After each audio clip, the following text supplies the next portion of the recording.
Hello, good afternoon. Welcome to MF Corner on CNBC-TV18. I'm Vinnii Motiwala and thank you so much for tuning in as always. Now today we're going to be putting the spotlight on mutual funds where the cash holding, which have actually been at a multi-year high. What does this mean for you as investors? Because there are many AMCs that are sitting on this high cash piles. We'll talk about all of that and how these high cash levels will impact you. To discuss all of this, we have Rushabh Desai, founder at Rupee with Rushabh Invest Services, joining in with us to talk to us about all of that. Rushabh, good afternoon and thank you so much as always for joining in with us on the show. You know, this is something that I've seen a lot of people talk about. We've seen a lot of articles that come in on this front as well. In the recent volatility, we've seen increase in terms of cash piles. Now, specifically, if you could just start by telling us which categories of mutual funds, whether large cap, mid cap, small cap, flexi cap, that are seeing highest holding in terms of cash, and what are the specific reasons that are a possibility for high cash holding other than the volatility that we're seeing? Hi, Vinnii. First of all, thanks so much for having me on the show. I think, rather than looking at, which all categories has the highest amount of cash holding, I think the right way to look at is, which all AMCs, are holding the right amount of cash or the highest percentage of cash. I think that would be the right way to go ahead because, see, every AMC will follow a different strategy, Vinnii. Now, some AMCs are comfortable taking aggressive cash holdings, and some AMCs are not comfortable taking aggressive cash holdings. Means, some AMCs will be probably fully invested into the markets, regardless, whether the equity markets are volatile or no. Now, coming to the specific details, of cash holdings, see, there are two AMCs currently are holding more than 15% cash. See, around 5 to 10% cash holdings is very normal and natural for a fund or an AMC to do. But, when a fund or an AMC takes beyond 15% cash call, that's kind of a little bit aggressive in my point of view. So there are two AMCs, Vinnii, at this point of time. One is Motilal Oswal and second is Parak Flexi Cap Fund. Now, there are certain funds from, say, Quantum AMC, DSP, HDFC, which are also sitting on good amount of cash. Now, there are two things what we can make out of these cash holdings at this point of time. One is that, because the markets were quite overvalued, say, last year, they wanted to book profits. This is number one. Number two, now, since the markets have turned quite volatile and there are few more uncertainties left over the next 3 to 6 months, I think the AMCs want to sit on cash and deploy it in a staggered manner so that they can buy at lower levels, Vinnii. Okay, absolutely. It does make sense as a strategy also. But, what has been the past trend, Rushabh, when you look at it, right? Like, how do these high cash levels typically correlate to the market movements that could come subsequently? Is there any historical evidence that funds with high cash maybe could perform, outperform, underperform after such period? Any such history? See, Vinnii, regardless whether an AMC or a fund is sitting on high cash or no cash, it's very natural and normal for funds to outperform and underperform from time to time. Specifically, underperformance is very natural from time to time. See, no fund is going to be at the top or no fund is going to be in quartile one consistently for a very long period of time, right? So this is number one, is that underperformance is very natural and normal regardless of cash holdings. Yes, there have been instances where a fund or an AMC is sitting on good amount of cash, and probably during that point of time, markets substantially rallied further. They missed out on that rally and the fund underperformed for short-term period. And also there have been instances where, for example, like Parak sat on cash for a good amount of time since last year, right? And now that the markets have turned volatile, the fund has actually outperformed many of its peers. So again, in today's time, dynamic management of an equity fund is absolutely very important. And number two, that underperformance and outperformance is very natural, but as long as the fund is backed by an experienced manager team, has a very good track record, I really don't think investors really need to worry about at this point of time. Right. Rushabh, while you obviously did say that, sometimes it is going to be an investment opportunity also that comes in for these funds as well at a time when you're seeing ups and downs in the market. This cash they hold, they can use it as that opportunity that is there. But how should I differentiate, or find out as an investor if there's any other reason, maybe in terms of liquidity management, some operational reason, is there a way that one could come to know the difference between why they're holding the cash? That's a very great question, Vinnii. I wish I had an answer to this, but it's very, very hard to say whether the AMC is taking any kind of liquidity call. But usually it's more to do with profit booking. And when the markets turn overheated and overvalued, that is the time where certain AMCs would want to get out. See, usually value pickers tend to book profit when markets are overheated, and they don't find much of value picks in an overvalued market, right? So value pickers may take aggressive cash calls, but at the same time, as we saw that, even growth strategy funds are also taking aggressive cash calls at this point of time. So I really don't think, investors should really look at the cash component. It's very simple that, if markets have become overvalued, if the price to earnings ratio is gone way above the 10-year average, then it's a clear indication that the markets are expensive. There can be further upside, but the further upside could be limited. But I think rather than looking at cash calls, looking at the price to earnings ratio and sticking to one's goals, risk appetite, time horizon, and asset allocation, I think is the right way to go ahead. Okay, Rushabh, just want to get a bit more specific in terms of this answer. Any time that you've seen that these high cash levels, like you said, right, there is going to be a possibility if they've not invested the money, there could be an underperformance in the short term. But overall, in the long term, has there been any time where you've seen a mutual fund holding more cash has seen an underperformance? Anything that you have seen in so many years of your experience here? See, usually value strategy funds, contra strategy funds tend to be a little more cyclical. So if a cash call, whether it has gone right or wrong, value and contra funds can be more cyclical. So the underperformance in value funds could be a little prolonged, probably 5 to 6 years or maybe 7 years as well. See, we have seen funds underperforming on a 10-year basis as well, regardless whether they are holding cash, no cash, etc. So I think, this is the right way to go ahead. Diversify well across different strategies, whether it is growth, value, contra, momentum, etc. And also, it's very important to stick with the right AMC and the fund manager. See, rather than experimenting, too much, sticking to old-fashioned, consistently outperforming funds. See, the whole point is not to be at the number one. The whole point is the fund should give you slightly higher returns than the benchmark. And as long as the fund is delivering a higher return than the benchmark, now whether the fund is giving you probably 2-3% an alpha or the fund is giving you 5-6% of an alpha, it really doesn't matter, right? Investors at this point of time, chase the number one, number two, or number three outperformance. I think that is a very wrong way to go ahead. Going for consistently outperforming funds and sticking with quality funds, with quality AMCs and managers, I think that's the right way. Rushabh, how often do I need to check the cash that my fund is holding or the AMC is holding? How often does an investor need to check this? Not often at all. Not often at all. I think that is something what investors really should not worry about. You leave this up to the fund manager to decide whether the fund manager wants to take cash calls or no, right? So I think the investors' job is to stay invested, right? And if the time horizon is coming near, then of course getting out of the equity markets is the wise thing to do. But I think just staying put and staying in quality funds is the job of the investors. So obviously then you would say that, if someone is asking that should I rebalance my portfolio or switch to something else when there's high cash, would that be making sense, or that is something that you should just avoid?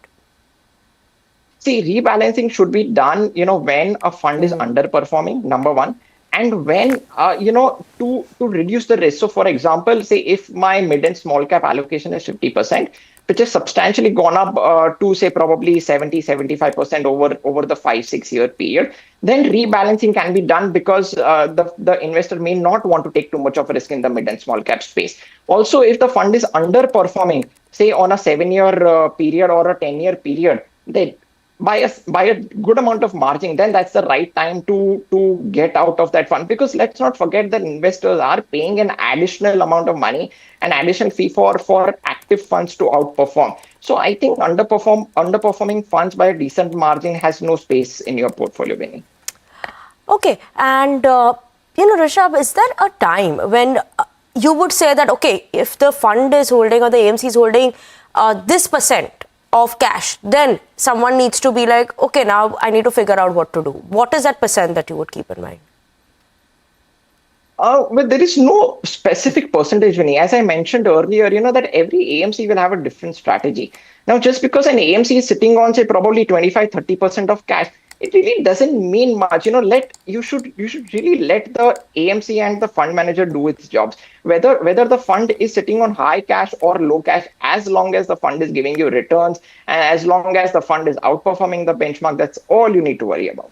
Okay, as long as the fund is performing well, you don't need to bother about what the cash pile is lying on with the fund, because that could be their strategy. They would invest it over a period of time. So even if it's a high percent, one does not need to worry, right? I'm rounding it up well. Absolutely, Vinny. Absolutely. Okay, so viewers, don't worry if your fund right now is holding some bit of a cash.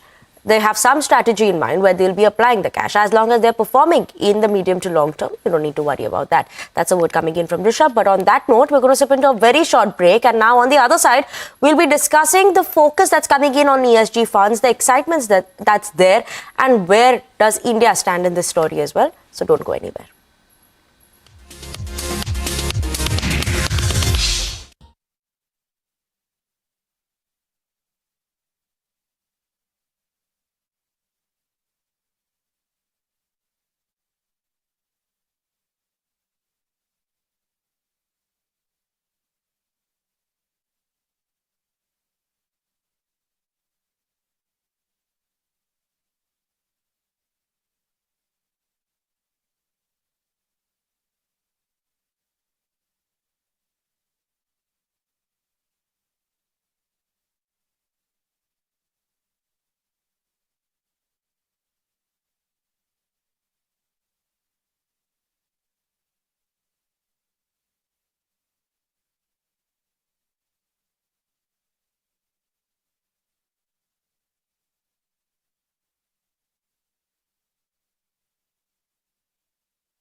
Welcome back to MF Corner on CNBC-TV18. Now we're going to shift focus and we're going to talk about ESG funds.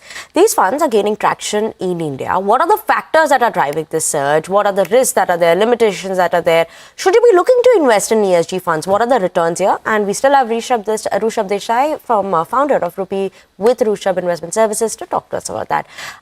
Rushabh, this recent surge, okay, ESG has gained importance overall. That's environment, social, as well as governance has gained importance. And so have ESG funds. They are gaining traction as well. What are the factors, do you think, that is driving this recent surge? And how do you see these funds moving from here on? Vinny, so first of all, see, ESG as a concept is fairly new in India, okay, compared to the Western countries, especially like US. The most important reason is that India is still a very emerging and developing economy. So ESG is going to take some time to be implemented at all levels. Okay.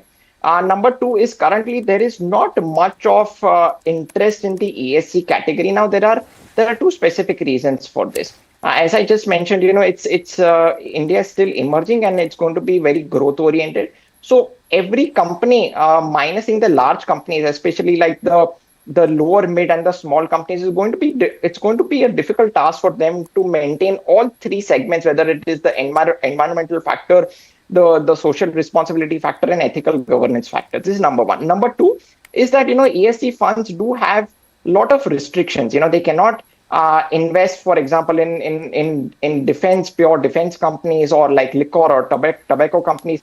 So the returns what the ESG fund can deliver will be limited, or there can be negative implication to the upside potential of what these funds can actually deliver in the medium to long term. And I'll give you a very interesting data, Vinnii. See, the AUM of the ESG category remains very subdued. Okay, so from March of 2024 to March of 2025, the AUM actually has not grown at all. It's remained around at 10,000 crores. So there actually hasn't been much of traction and interest shown by investors in this category, Vinnii. Okay. Rushabh, what I wanted to know, you were talking about those returns, right? So I just want to follow up on that. Now, compared to traditional equity funds, since it's a more newer concept, but in the recent times, how have you seen ESG funds perform? If you could give us any data points on that one, are there any notable trends that you've seen in terms of risk profile or returns that investors should keep in mind? Absolutely, Vinnii. See, overall, out of the 45 or 46 AMCs what we have, there are only 9 funds or 9 AMCs which have launched ESG funds specifically, right? Now, if I look at the returns now on a 1-year basis, the ESG category at a category average level has outperformed flexi cap, large cap, mid cap, multi caps, and small caps. The ESG on a 1-year category average basis has delivered around 7.2% returns, and other categories have delivered comparatively less returns. Now, if I look at a little bit of a broader picture, see, 1 year is a very short time horizon, Vinnii. Now, if I look at a little bit of a broader picture, say like on a 3-year and a 5-year return basis on a point to point, ESG as a category has absolutely underperformed heavily against all of the categories what I mentioned, which is flexi cap, large cap, mid cap, multi cap, small cap. Now, on a 3-year and a 5-year basis, ESG has delivered around 13 to 19% returns. And, the other categories have delivered anywhere between, say, 15 to 32% on a 3 to 5 year basis. So ESG, again, has actually underperformed even the large cap funds on a 3 to 5 year basis. So if you ask me personally, I think, if someone wants upside potential returns, if someone wants aggressive returns, I think other categories like flexi cap, multi cap, mid cap, small caps, one should be focusing on at this point of time. Okay, Rushabh, you did mention, right, while selecting these funds, even the fund manager would have to not take some of these categories or invest in some categories as a criteria, right? Like you cannot invest in tobacco companies because ESG rules. Are there any such criteria or screening processes that are there and, that is used by fund managers to align with this ESG principle? Or if someone is investing in it, what should they be keeping on the checklist here? See, usually when a fund manager selects a particular stock, they select based on an ESG score. Okay, now the score is actually published by research agencies like MSCI or Morningstar. Now, every agency will have a different methodology of giving a particular score for a stock on the basis of environmental, social, and governance. So I think as long as a particular stock is decently graded. Now, every stock may not be qualified under the ESG report card or the scorecard. So I think as long as the stock qualifies, or which is at least, say for example, Morningstar gives a rating anywhere between 1, which is lowest, and 50 to be highest. So as long as a particular stock is graded above 25, I think that's a good count. So I think that's the parameter what fund managers choose based on the research organizations and what the scores are being published by them. Rushabh, like you mentioned as well, right? The category AUM has been very, very subdued. And the first question itself, you were answering about 10,000 crores, I think, is what you said is the AUM. And we have not seen much of a growth also versus 24-25. Compared to this current scenario, given that it's so small as well, does it pose any sort of a challenge, to invest in ESG funds? Does it make sense for an investor in India to look at ESG funds then? See, typically in India, when an investor wants to invest in the equity markets, they want to make money, simply as that. They want high returns, right? Now, if they want high returns, if they want good amount of returns, then I think ESG is not the category to be in. Then going into flexi caps where where the fund manager has the liberty to choose from a wider universe and no limitations, I think that makes more sense. Same goes with mid caps, small caps, and multi caps, where there are no limitations as such. Of course, there are limitations towards the market capitalization, but in terms of stock selection, like whether to go in a particular sector or not, there are no sectorial limitations as such. So to keep it very, very simple, if someone wants to make money, someone wants high returns, then ESG is not the category to be in. But if someone is really concerned about the environment, social responsibility, and ethical governance, then definitely that is the category where one should be in. But investors should keep in mind that if they are investing in the ESG category, then they might need to compromise on the returns, Vinnii. Okay. Surely that should be something that they should be keeping in mind as well. I just want to understand now, if someone who is, looking to invest in ESG, there are a lot of SEBI restrictions also that come in, or disclosure norms come in for especially ESG related companies, ESG related funds as well. Anything that one needs to keep in mind when investing in this fund on that disclosure front, quality front, transparency front when they're investing in ESG funds? I really don't think so, Vinnii. I think the most important thing what investors should keep in mind that that these funds will be large cap oriented, Vinnii. The reason, the very specific reason is because the large companies may not face too much of issues maintaining the ESG score. Okay, to maintain the ESG scores, companies would need to shell out additional amount of money so that they can be compliant towards the environment, social responsibility, and the governance side, right? So I think at this point of time, large cap companies and large mid cap companies would be more sustainable, or they would be eventually more eligible to maintain that score based on their deep pockets.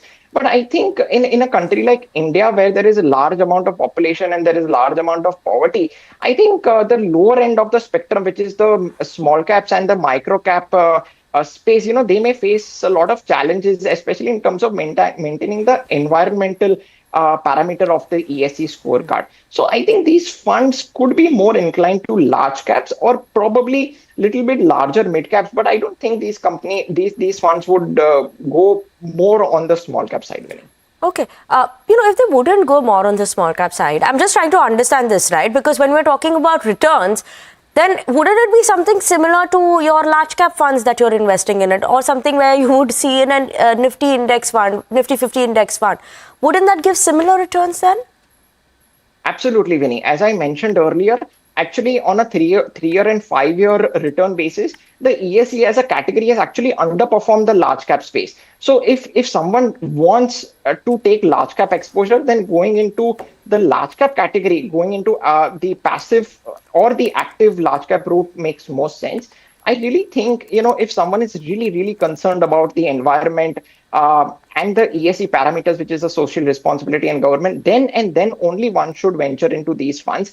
But apart from that, if someone wants returns and someone wants to make money, then this is not the category to be in. Okay, if you want to make returns, you want to make money, then no. If you're socially responsible, you can look at investing in ESG funds. And we had highlighted the returns that are there as well in the 1 year, 3 year, 5 years as well. Rushabh had mentioned. Yes, but multi-cap, large cap funds is what Rushabh is saying that you could invest in if you're interested in making higher returns. But Rushabh, thank you so much, for joining in with us on the show, explaining our viewers ESG funds. So thank you so much for that. And thank you so much, viewers, for tuning in to CNBC TV 18. But don't go anywhere. Now up next, you have a closing bell to take you through the market action.